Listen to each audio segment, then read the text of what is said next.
ఇదిగోండి చూడండి, మటన్ ములక్కాయ కర్రీ చేయబోతున్నాం. ఫస్ట్ ప్రాసెస్ ఏంటంటే మటన్ త్వరగా ఉడకాలి, బాగా మెత్తగా ఉడకాలి. కాబట్టి మటన్ నీళ్ళు గ్యాస్ వేస్ట్ చేయకుండా మనం పాన్లో కానీ కుక్కర్లో కానీ త్వరగా ఉడకబెట్టుకుంటే త్వరగా అయిపోద్దండి.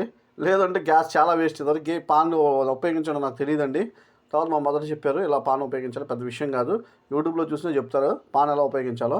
ఆ పాన్ పెట్టుకుంటే మటన్ వేసుకుని వాటర్ పోసుకుని సాల్ట్ పోసుకుని ఇంకా పాన్ మూత పెట్టేసి ఓకే, ఫస్ట్ కొంచెంసేపు వేడెక్కినా పర్లేదు, లేదా పాన్ మూత పెట్టేసేయండి. ఓకే, వేడి వచ్చేదాకా. మై డియర్ ఫ్రెండ్స్, పాన్ ఎక్కడే ఉంది, పాన్ మూత. ఓకే, పాన్ మూత పెట్టేసుకుందాం. పెట్టేసుకున్న తర్వాత తాజా మనం మటన్ ములక్కాయ కర్రీ చేయబోతున్నాం అండి. ప్లస్ కార్జ్యం ఉంది ఇంకోటి, ఈ కార్జ్యం ఫ్రై కూడా చేయబోతున్నాం. ఓకే, ఇప్పుడు చేసే కర్రీ మటన్ ములక్కాయ కర్రీ ప్లస్ కార్జ్యం ఫ్రై.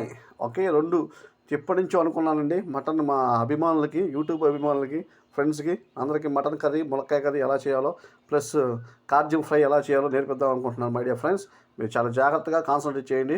మసాలాలు కారాలు తక్కువ వేసుకోండి. ఓకే మై డియర్ ఫ్రెండ్స్, నేను చెప్పాను ఫాలో అవ్వండి, ఏ స్టెప్ మిస్ అవ్వమాకండి. ఓకే, అలాగే లైక్ షేర్ సబ్స్క్రైబ్ చేయడం కూడా మర్చిపోమాకండి. Have a nice day.